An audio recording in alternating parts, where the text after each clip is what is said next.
Hello and welcome to my podcast. Do me a favor, subscribe to the John Keim Report wherever you get your podcast. You're watching on YouTube. Hit that like button, hit that subscribe button. You can find us there as part of Ampire Media. That's AMPIRE. Always much appreciated when you tune in, and you can read my work on ESPN.com. I have a story up now about the case for and against Sam Howell going forward, because there's a case to be made for him to stick in that position, and there's going to be a case to be made that maybe they look in a different direction through the draft or something like that. Anyways, it's on ESPN.com. Give it a read. Appreciate it. And also, happy holidays, Merry Christmas, and I hope everybody has a good new year. And always, as always, again, thanks for tuning in. Greatly, greatly appreciate it, especially during seasons like this where it has not gone to your liking. Anyways, I'm going to do my little Friday Five. Got four items, and then talking a little bit about the game because they're still playing a game. And does it matter? Well, it does for draft position. So, and in a negative way for this team. So anyway, to get to that in a minute, just a brief update on injuries. And we were just out of practice. I'm recording this before we get the official injury report, but Brian Robinson was not on the field. He's got the hamstring injury. Charles Leno, Tyler Larson, neither one of them were on the field today, haven't practiced all week. And again, you can check back later on Twitter and whatever on ESPN.com to see about their injury status. I would say when you don't practice all week, and for Robinson, you haven't played in a couple of games, doesn't look good for Sunday. So not good for them, for the team, but it's hard to imagine them playing. Anyway, let's get to my Friday Five, starting with it's a bounce back game for Sam Howell. And I think this is where, listen, you want to learn as much as you can about a kid. And when you have a game, and even he would say that was a bad game for him. It's funny because I know some of the people here are like, it wasn't as bad as people think, but Howell will tell you it was not a good game. And I agree. And there were some hiccups there. And there were some plays that's like, could you have done this differently? Well, yes, of course. But this is, the kid's a tough kid. And I think one of the things that players like about him is his resiliency and ability to bounce back and not let one game impact how he plays going forward, understanding the rhythms of the quarterback position. In one game, one series, one play might go bad. You still got to focus on the next play. And I think he does that pretty well. It's not all about him. There's obviously other factors that go into it. You can't just blame him if it goes wrong, because whether it's a block, whether it's a receiver, whether it's a play call, sometimes it goes wrong. And it could be all of that. It could be on Howell. Point is, I think they want to see how do you respond in a game like this. And there was clearly you watch what Jacoby Brissett did, and it's like, would Howell be helped by sitting a game and watching him? And I'll get to that in a minute. Anyway, so it really, for him going forward, it's about decision-making, anticipation. Are you throwing with more anticipation? Are you getting back to how you were during some of those better times? And keep in mind, they're playing really good defenses now. And, so a couple of things I wanted to go over is, when I did my little Tuesday review, talked about some of the Rams coverage and how they did a lot of movement right before the snap and post snap, and how much did that affect his game? And you watch and you think that it has an effect, and then others disagreed. That's why I like talking to people, because maybe it enhances your knowledge of what you thought you saw during the game and the impact of what you saw during the game. And I think there's some people there that did not think it was as big a deal, that the Rams didn't do more than a lot of other teams did. So it wasn't like this, that he was getting fooled by it a lot, but it certainly was effective. I'll say that. And for a quarterback, in Howell's case, because one of the things they talk about, like what happens in that situation, like if you know there's going to be a lot of post-snap movement or movement right there, how are you going to handle that to make sure it doesn't affect you? And a lot of it is, you find the guy, obviously you're going to read one of the safeties. You got a safety you're going to read. Does he rotate? If he rotates over here, then it's this coverage and you're going over here. And sometimes it's just a glance out of the eye to see. You don't have to sit there and stare and like, is he going to do it? Is he going to do it? It's more like, get the ball, get that glance and see where it's going. Now you know what they're in. And then there are other plays too, where it doesn't matter if it's man or zone. You've got the play, and that's what you're going to run because it's designed to beat either. So it's not always about, they got him because of this. And there are a couple of plays in particular that I talked about on Tuesday that I wanted to kind of go back over because you learn more about it. And one of the plays, there was one play early in the game where he throws like an 8-yard pass to Antonio Gibson. I think it was like the fourth play of the game. And he has McLaurin on the left side in a one-on-one situation. Well, ends up to be one-on-one, but it looks like a split safety look, and it seems like the Rams rotate to almost like an inverted cover two. So the corner on the outside is going to drop back. So in that situation now, this backside safety, which would have been to Terry's side, starts to kind of inch to the middle because that's where Howell opens up.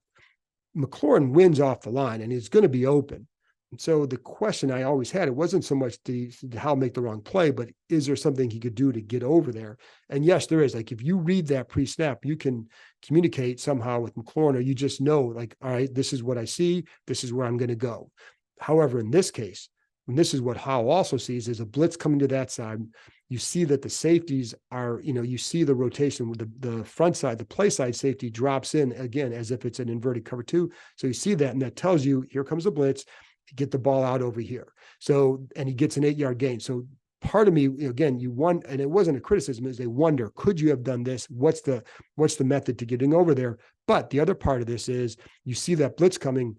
If he had sat there and said, well, I'm going to go to McLaurin, well, maybe that blitz gets home and the safety, backside safety actually stays. So it's a cover two still. And so the safety is going to rotate over, and now maybe you hold the ball and now maybe you get sacked. So he takes a 9-yard gain. It's a good decision there. But again, like sometimes can you get there? Well, yes, there is a method to get there. But in this play, I think he handled it right. The other one was there was a throw down the sideline that was almost intercepted. It was a cover two shot to McLaurin. And one thing I wondered is because the play I just talked about, you see McLaurin having a one-on-one, what appears to be a possible one-on-one situation over here. Is that why he goes there? And really what, when you talk to people, what happens there is the corner is able to sink more because there's nobody underneath to occupy or to threaten him. So if you have another receiver coming underneath, that's where you can go. Now in that situation, maybe you don't throw it because you see the corner sinking, but it wasn't a matter of he thought it was going to be a cover three look and you're going there. They knew it was going to be a cover two. It's just the way the corner was able to sink because no threat underneath that makes that a tougher throw.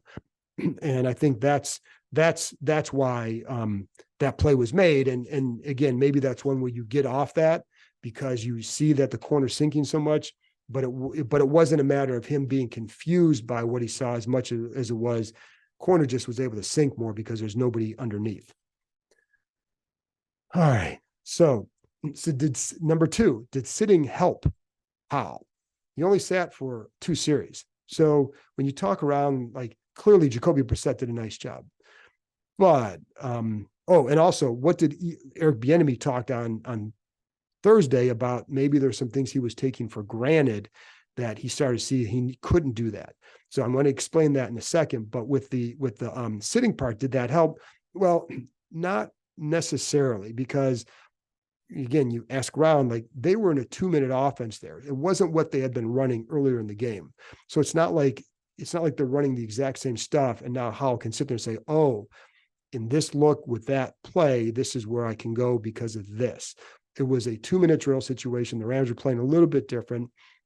And it's not and I always thought it was not an apples to apples situation for a variety of reasons. And that's one of them. And I think the way that Howell could learn is if you sat a whole game, because now you get to see how does somebody else operate the same offense against these looks. And then you can start to learn something. But in that situation, it's like, yeah, you see that he's playing with some freedom. You see this, you see he's getting the ball over here and all that, but it's not necessarily what he was running during the game to really give you an example of this is what I did, this is what he did. Different situation. So, but a full game, that's where you could get it. But I think, again, one of the reasons why they certainly want to keep playing with Howell is because they want to see how you bounce back. And again, it's another good defense. It's also an offense that's not very good. So you figure the game should be close. So it gives him a better idea. Maybe they can run a more balanced attack that gives him the chance to have a better game. But again, sitting the whole game, I think would be a bigger deal, and wanting to see the bounce back is another big deal. That helps with the growth. Now, I will say, like, there's an argument to be made that if you sat him and you watch how Brissett operates, then you can see how much of it was the quarterback. Maybe it was this, maybe it was that, maybe it was just what we thought, right? Or maybe it was the O-line, maybe it was this. What the parts are of it, and do you get a better read on other players because of that? But the bottom line is this is still about the growth and development of Howell, because you still need to get him the whole season, measure it all, put it all into the pot, swirl around, see how it comes out, see how you process it after studying it and analyzing it in the off season, because you have time to do that, regardless of who's here. The first thing a coach is going to do is going to go over and see, do they have the quarterback? What do I think of him? And this is all part of the process, because you can tell, like, hey, had a tough game last week. This is how he responded the following week. Anyway, number 3, Khaleke Hudson. Always have liked that guy. And, he hasn't played. And there's always, so he goes out and plays the other day and has 14, 15 tackles, did this against Dallas last year. So why doesn't he play more? Well, first of all, he's going to play the next couple games as long as he stays healthy, because you need him to. And he's done a nice job with it. Why not more opportunities earlier? Well, first of all, they're only using 2 linebackers a lot of the time. But since the change, early on, they went to a lot more 4-3, true 4-3 sets with Hudson in there, or you could use Hudson maybe in some of those Buffalo nickel roles and still be okay. But so why is he? One of the things is perception. It's just perception. He's not a guy. He was not a high pick. He's not a big guy. He's not this, Jamin Davis looks like an NFL linebacker. The other guys are bigger than him. He's not a big guy. So that's going to taint your perception right there. It's a little bit like, other positions. If you don't fit this mold of a quarterback, or this spot, that spot, safety. Jeremy Reeves had to fight hard to earn that roster spot for a long time because of his size. And so I think that's part of what goes on with Hudson, and one reason why. And there are some things that, they all have flaws. I mean, there are sometimes with coverage that, when watch him in practice, that he's going to get beat on against the backs or whatever. We've seen that with other guys. But when you're a guy in his situation, when you already have a perception of him, it's going to be held more against you. And, I think the other thing is he plays fast. So even with that size, so if you got that size at linebacker, you're going to be concerned, how is he going to get off blocks? Is he going to get swallowed up by the blocks? Well, what he's done well in the games where he started and played, he beats the block. He anticipates very well, and he plays fast because of it. He's not perfect, but he plays fast because of it. And one thing, I was talking to him yesterday about this, that he used to play running back in high school. So he feels like he's able to think more like a running back. And I think that helps him anticipate where the back is going to go based on the action of the play. And he's able to get there fast. So he's doing a nice job, and he is a free agent after this year. So this is a good time for him to get a few games on film. And you can point to that Dallas game, and you can point to these games, Dallas from last year where he played really well, point to these games as a measuring stick of where are you at. And I do know, like, one of the reasons why they didn't go out and pursue another linebacker is because they liked how he finished, and they want to see where it went in the spring. And I think we're seeing now that he's good in that role he's playing, and next to Barton. But he was not, with I think for he and Jamin, for example, I don't know that that's the combo you want, because you want those guys playing fast and somebody else kind of calling the signals and being responsible for that so they can go do what they do. But anyways, that's why I think he's been doing well, and why he hasn't gotten those chances. Listen, it's like when Kirk Cousins was here, he's a 4th-round pick. Everything for a while was kind of painted that way from the organization. Like, well, yeah, he's doing this, but he's a 4th-round pick. But if you're a 1st-round pick doing the same stuff, they may look at it differently than if you're a 4th, 5th, 6th-round pick, whatever. And, so I think that's going to always taint things a little bit, and it takes them a little bit longer to get there. Curious to see how Hudson finishes, because he could set himself up for not some huge payday, but maybe for a better role, whether here or next or somewhere else, or maybe an even more firmer role as a backup with the chance to do some more things. So anyways, just want to share that and go. So number 4, a couple notes. And again, I just talked about this earlier, but the defense that he's been playing against have been really, really good. And that's led to some of these offensive issues. Is it really the offense regressing, or they're just facing better teams and they weren't very good to begin with? And not just one position either. It's not just quarterback. So I think some of it definitely has to do with the defenses. And the styles they play are a bad match for this team. They were a good matchup against the Eagles. That's why they scored over 30 points against the Eagles both times. But these latest defenses, you're facing physical cornerbacks. You're facing strong defensive lines. And that's a tough combo for this team to beat. And I'll get to that in a minute with the Jets. And so, I think what this franchise needs to get to is the ability to win multiple ways. They don't have that. Now, I don't even know if they can beat you one way on offense right now, but they certainly can't beat you multiple ways. It's why you have to develop that run game, especially in a division like this. And just get to this time of the year, you need to have that run game. And that's coming from the offensive line. That's coming from play calling, scheme, the run game coordinator was Juan Castillo. Like, that's more than just, it's not just Bieniemy calling the plays. It's a whole, it's an army of folks there. Run game coordinator, offensive line, running backs, running with patience, running the way they need to, etc. And how you're setting it up, all that stuff. But you need to get to that point, and they're not. And you need to be able to have different kind of receivers who can beat you. You need to, I think this is where you say, can you add a bigger physical receiver at some point in the offseason, whether free agency or the draft at some point, to kind of balance what you have at that position, and just kind of add some diversity to that attack. And that way you get maybe a little bit more ability to beat a team. I also think for Howell, it's also getting back to, and this is where I go back to what I was talking about, the taking for granted stuff with Howell. So I'm going to segue to that right now real quick. But a lot of it was it his footwork? Was it this or that? I think it's more about just the reminding yourself to not always have to make the big play. And I think we saw that on the interception. He turns the corner on the defense. You got Antonio Gibson sitting right there in front of you for 7 yards. Take it. You even had McLaurin initially open there. Take one of those two. They're both there. But he waited, tried to extend it, try to make a big play. Then you make a really bad play because it's a bad decision. And that's the kind of stuff that they don't want him taking for granted, that you can just always make those plays, because you can't. And it's funny because JT O'Sullivan, who does the quarterback school on YouTube, is fantastic. But one of the things he talked about after the New England game was exactly that. Like, he didn't like some of the process, even though the play results were good. The process he was concerned about going forward, because the process is going to win out and the approach will win out. And since that game, there's sometimes we've seen where Howell's really good at the off-schedule plays, and still is. And there's a line where you have to say, when can you make that off-schedule play versus when do you hang in here? He's cut down on the sacks because he's been getting out more and making more of those plays. In fact, here's a stat for you. First 7 games, his sack percentage was 12.5. That's bad. That was second worst in the NFL in quarterbacks, behind only Daniel Jones. In the last 7 games, where he's making some more of those off-schedule plays and getting out of the pocket, sometimes maybe a little bit early, but he's making better decisions with it to get out there and not being sacked. Listen, that the Gibson play I pointed out earlier is an example. If he stays in there to look for the big play, you might get sacked. He took the right play, gets an 8-yard gain, no sack on a blitz. Good job. So in the last 7 games, the sack percentage is 6.1%. 19 quarterbacks in the last 7 games have had a worse percentage than that. So that's where, so you getting outside the pocket. So can you hang in there sometimes a little bit more? Yes.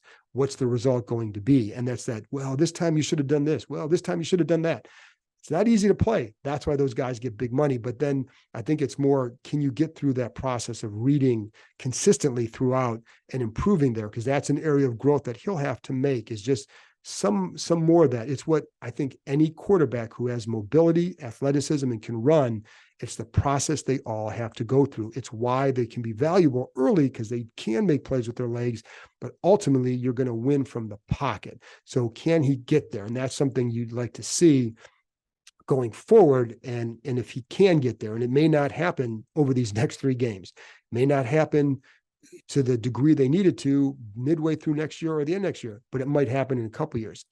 What's it going to look like as he's continuing that climb? And he can get there, because we've seen it. He has thrown with anticipation at times. There were some times in the preseason where they felt he was a little bit overly aggressive. And in his mind, he's like, well, I just want to see if I can make that throw. And because you need to learn, and that's what he was doing. So I think he can get there. It's a matter of him continuing and getting more experience. So anyways, just wanted to kind of talk about that for a second. Finally, the long snapper. This is 4C, because I got one more thing on the game. But Tucker Addington comes in. I was talking to Tress Way, and the funny thing is about like Cam Cheeseman, they felt like he had started to get into a good rhythm as a snapper and had one of his better practices. I think it was a week or 2 ago.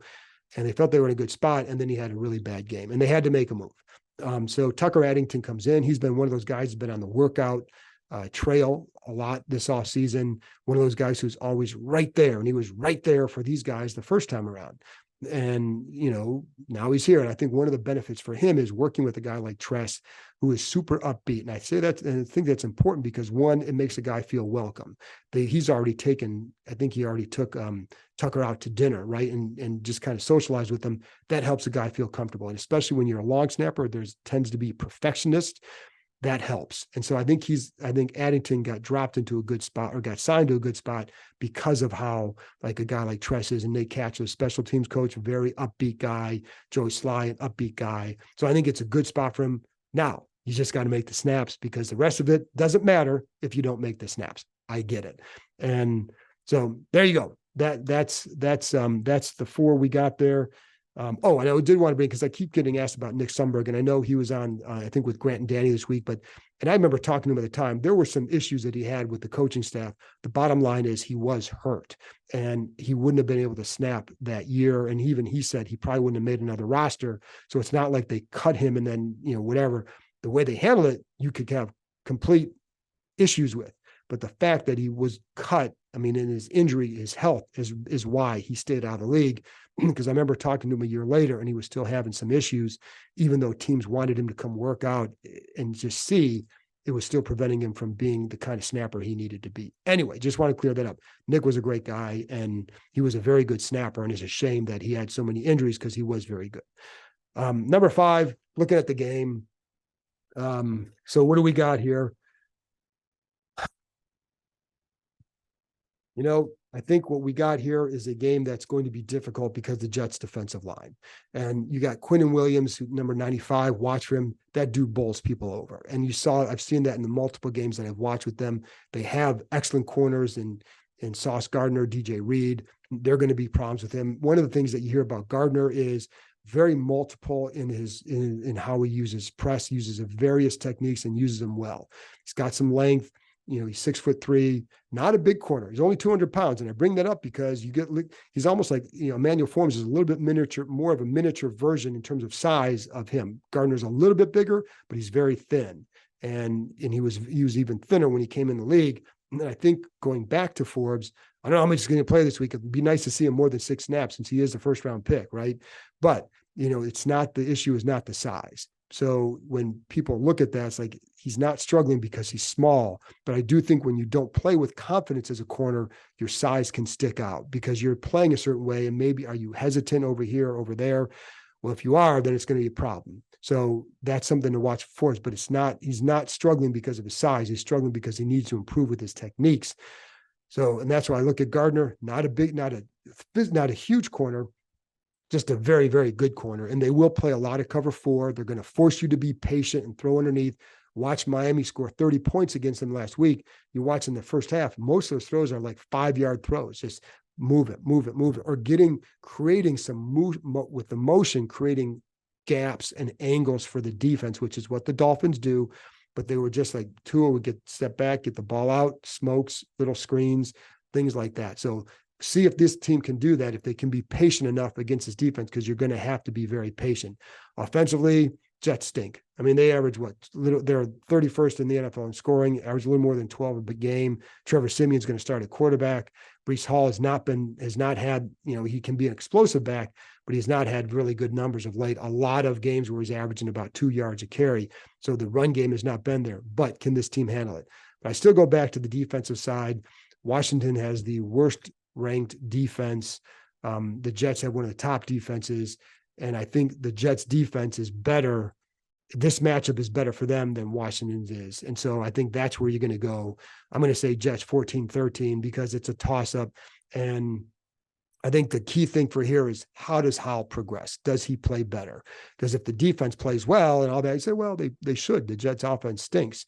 But how does Howell navigate against another good defense? My other concern with that is, again, I brought up the 3 names at the top of the show: Brian Robinson, Leno, and Tyler Larson. Now, are those 2 Pro Bowlers? No, but you're still going with backups. And I like Cornelius Lucas. Maybe he's a big guy. He's good for a few games when he goes in there. He could do a nice job. But I think at center with Nick Gates, smaller guy, they do have some beef inside. They do have some quickness or some power in there, and that's more their game. I think the hard part is their corners are very good at covering. So if they play a lot of press against this defense, against this offense, then it allows that size to get through and win. And they really do a good job collapsing that pocket. So if they condense it for Howell and he can't get outside there, it's going to be a problem. So you need to move that around a little bit. You need to have some balance to your run game. I think they felt like they were getting that last week against the Rams. And then, it was more balanced than it had been. And then at the end, you got to go 2-minute. But so if they can do that with Rodriguez and Gibson, then they could be okay. But I'm just concerned with that. And, so there you go. 14-13 Jets. That's what I got. Merry Christmas. Happy holidays. I'll talk to you. I'm going to do something after the game, but it may not run till Tuesday morning because it's Christmas, folks, and unless you want it right away, and there's going to be it might be harder to get it out right away on the video, but we'll see. So check back after the game. I will have it up there. We'll try and get up as soon as possible, but I will be back Tuesday night with a live stream show with Bram Weinstein, the voice of the Commanders. And I don't know about a film review this week because I think we're going to run out of time because it's kind of a crazy week. So see what we do. But either way, Merry Christmas. Talk to you next time.